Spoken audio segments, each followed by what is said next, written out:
How can you deliver a world-class experience for these partners in a way that they see as a no-brainer to continue to partner with you for a long time? This is where a lot of creators I noticed fall short, is they truly don't care. In order to get a podcast sponsor, I must have a huge following. I'm here to tell you that's actually not the case. Be sure that you're doing the right targeting with the brands, even with the ones that are within your particular niche or industry. This is where your email outreach is incredibly important. What you want to make sure is that your audience perfectly aligns with the interest and the customers of the potential sponsor. Welcome, legends, to Podcast Marketing Secrets, where we share all of the tactics and strategies from the #1 podcasting agency on how to launch, grow, manage, and monetize a successful high-converting podcast. Let's take your business and content to the next level. How to get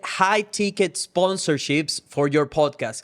But let me preface this. This is not the preferred way to monetize a successful podcast if you're a business owner that is looking to position himself as an authority and generate premium leads for a back-end offer. However, there are certain instances in which we will highly recommend an approach such as looking or getting high-ticket sponsorships for your show.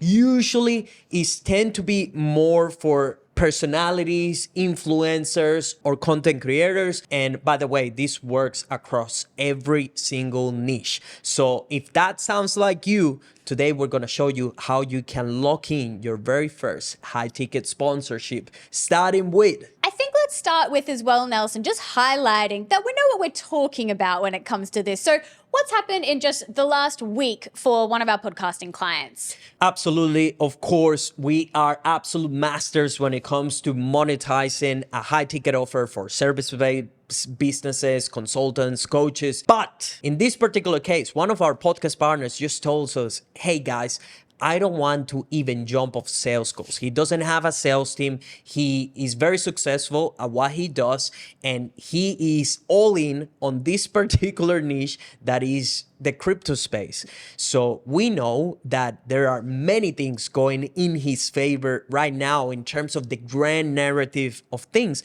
because Bitcoin and crypto in general are on an upwards trajectory, meaning they're getting a lot of traction at the moment, and it's not going to slow down because of all the things that are happening right now in the world and in this particular industry.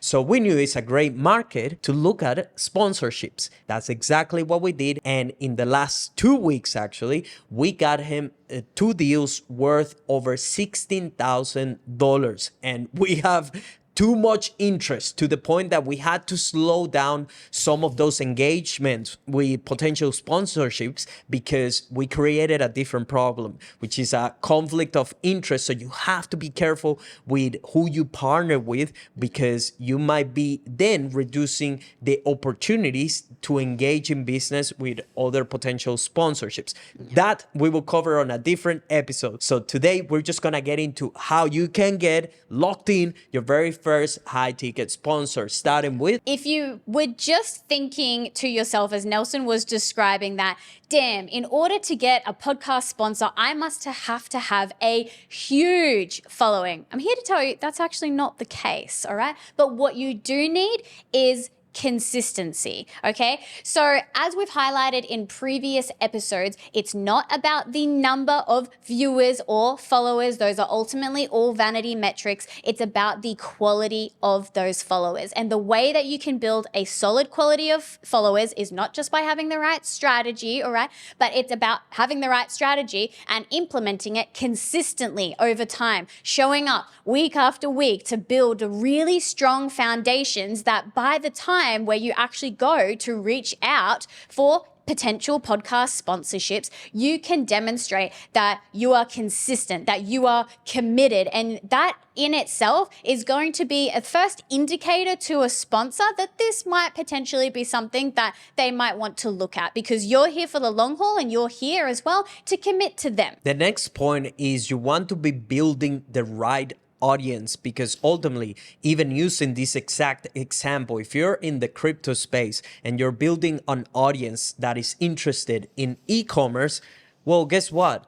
No crypto sponsor is going to want to partner with you because you won't be able to drive results or customers for them. Remember, these sponsorships are looking to tap into the distribution network that you have. And what you want to make sure is that your audience perfectly aligns with the interest and the customers of the potential sponsor. 100%. And now that you've decided, you know what, I've been consistent, I have the right audience, the next step is going to be naturally to do your outreach. And this is where your email outreach is incredibly important. Firstly, you want to keep it short. You want to keep it punchy. You don't want to do anything that's wildly lengthy and is going to bore them half to death, but you do want to cover off on the key elements. Firstly, you want to show them that you've researched the brand, that you understand them, you understand the mission and what it is they're trying to achieve, and that also your audience aligns with that mission and the audience that they're also trying to target. It has to have that symbiotic relationship. Symbiotic relationship, exactly. And the other thing that is crucial in this email is you have to start planting the seeds of also how something like this might be beneficial for them. Okay, we don't want to go too crazy with this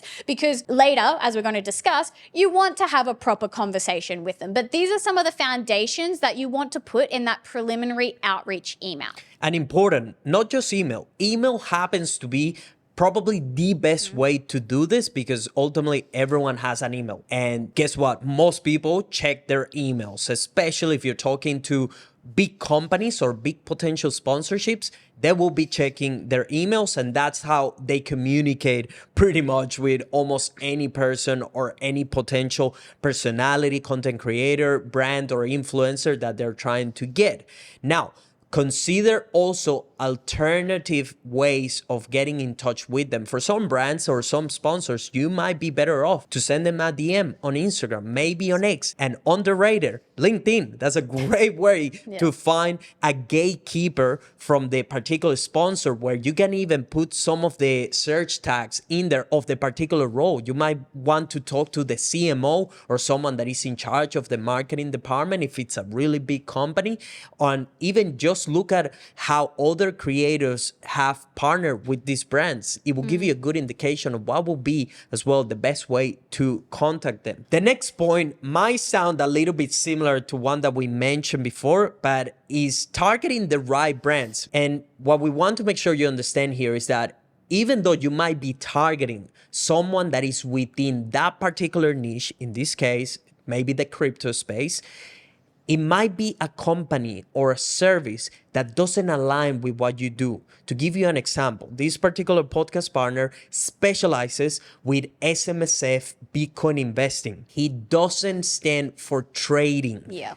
That means that we wouldn't be looking at potential collaborations or sponsorships with a platform that does trading, or that's what they specialize in, because there's going to be a conflict of beliefs. That means that we're not standing anymore for what we believe in, for what this particular creator does. So even though some sponsorship might be in the industry that they're in, the alignment might not be the right one, or you might have to pass on the opportunity just because it just doesn't make sense. So be sure that you're doing the right targeting with the brands, even with the ones that are within your particular niche or industry. Absolutely. Say that you've done your outreach, say that you've found something that is an alignment and they've decided, yes, I want to jump on a call with you and chat about podcast sponsorship. The next two things kind of go hand in hand, which is firstly creating a killer pitch deck.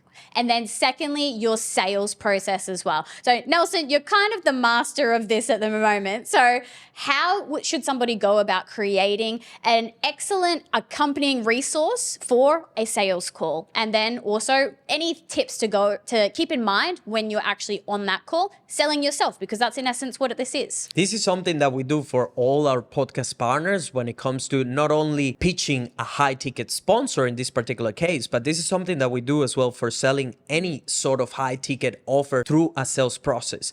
Getting a high ticket sponsorship is exactly the same. This is why a lot of creators and podcasters never see results or never manage to get a 5-figure or 6-figure sponsor for their podcast, is because they don't understand sales. They don't understand how exactly to communicate the value of partnering with them and how to truly put together what we call a knockout offer. It comes back to the same principles of what we do for our high ticket consultants, experts, and businesses. Is there has to be some sort of knockout offer, even if you're a creator or a personal brand or a podcaster, if you want to get a high ticket deal across the board with a sponsor.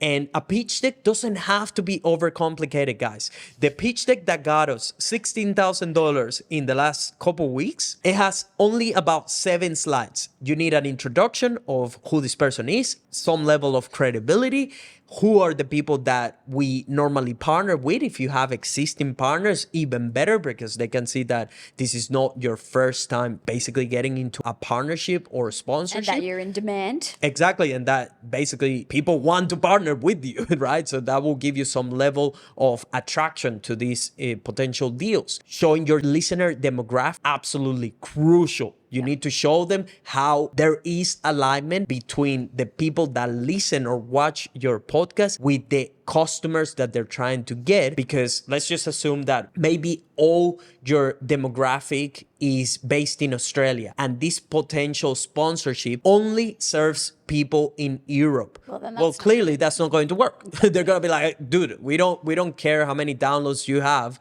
You can't get us customers because everyone that listens to you is based on a completely different continent, right? So it has to make sense for both you and the sponsor as well. And ultimately as well, you need to showcase your different packages. That's where that knockout offer comes into place, by packaging together in a true irresistible way what you can offer for this sponsorship. This is where most creators will actually shit the bed. You know that. No, shit the bed is 100% accurate. A lot of people, especially if we're talking creators as well, this is the business side to podcasting, right? So everything that you're saying here is incredibly valuable. And if you don't know how to sell yourself, well, this is going nowhere. Selling the value, okay? One of the other slides that we have as well before the knockout offer, important to mention, the knockout offer will be literally the very last slide that you will have, or you will have something like let's work together as the last one. But just before that as well, you want to showcase some of your best performing content and some numbers when it comes to downloads, when it comes to views,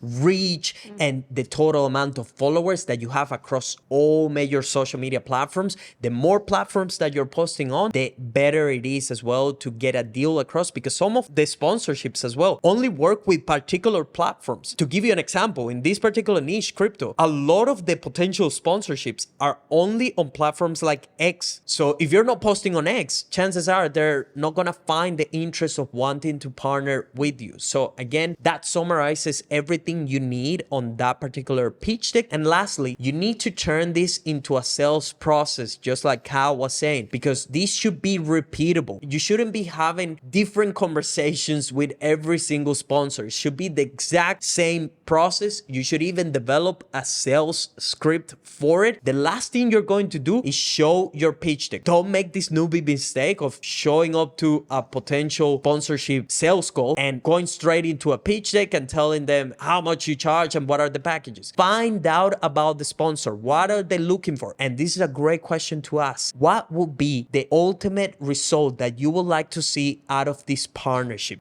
So that they tell you what are they basing and measuring the success of this potential relationship on. Your pitch deck and a clear, repeatable sales process go hand in hand. And if you don't feel like you can do this as a creator, because that's why most of them will stay as a starving creator, to be honest. And I used to be one of those. So again, I understand that a lot of people will have no clue on how to do this. There are agencies and people that you can go to that will take charge fully of the entire process of getting you a sponsor, and normally it's a type of revenue share deal. So if you can't get your deals and close them, then find someone that can do it for you so that you can stick to being the face and the creator of the podcast. And the final point to round us out here is that you want to be professional when it comes to your podcast sponsorships. What's the importance of doing this, Nels? Very recently, with these 2 sponsorships that we got for a podcast partner, the main thing that they were telling us is that they haven't experienced this level of professionalism when dealing with a creator. And there are certain factors that plays in here. We are acting as a middleman for obviously the creator in this case. So we know how to provide world-class customer service. And we being able to organize as well everything from pre-shoot meetings to putting together the content ideas, developing the scripts of the mid-roll ads, and a lot of other things that are going into this particular sponsorship deal. But that's not an excuse for you as a creator to not develop your customer service procedure. How can you deliver a world-class experience for these partners in a way that they see as a no-brainer to continue to partner with you for a long time? This is where a lot of creators I noticed fall short, is they truly don't care. They only want to get paid, and they don't care about the results that they're driving for the particular sponsor, or they're very unresponsive. This is a big one. They take ages to do a response. They take too long as well to deliver with the promises that they make. Whatever you say you're going to do to the sponsor, deliver on it. Keep that promise. Exceed expectations. Guys, I'm telling you, it's not that hard. It's not that hard. That's what we have found after getting these sponsorships across the board, is that if you just do a little bit more than everyone else, you will develop incredible relationships, and sponsorships will pay you multiple 5 and 6 figures to work with you. They will want to keep you a long time, and eventually you might become indispensable, especially depending on the niche that you're in. If it's a small, tight niche where you manage to rise to the top of creators, there's no way they will want to drop the partnership. And that also applies to you. If it's a small niche, chances are there's not gonna be that many companies or brands just yet that you can sponsor with or get into a relationship. So whoever you get across the board, make sure you're delivering a world-class true experience, and be absolutely professional across the entirety of it, from the moment they sign up as a sponsor to the very end when the deal ends, so that you can extend that partnership or have the best chances of it. Well, that covers how to get you high ticket sponsorships for your podcast. If you have any questions about anything we discussed today, please feel free to drop the comments below. We'll be sure to answer them for you. And we look forward to seeing you on the next episode of Pod Marketing Secrets. Thank you for joining us on Podcast Marketing Secrets. If you found value in this episode, the best way you can support us in continuing to deliver this content to you is by giving us a 5-star review on Apple Podcasts and Spotify. And don't forget to subscribe to us on YouTube. Now, if you're keen to connect with us, we are at Vibez Creative on all your other social media platforms. Please send us your questions, engage with us, let us know what you want to hear about next on the podcast, and we'll be sure to create content around that. And if you're interested in partnering with us for the highest level of support for you to be able to launch, grow, manage, and monetize a successful podcast for your business or your personal brand, we offer different levels of support, starting from our services, one-on-one coaching, as well as our completely done-for-you system. So if you're interested in finding out more, book a call with our team down in the description below.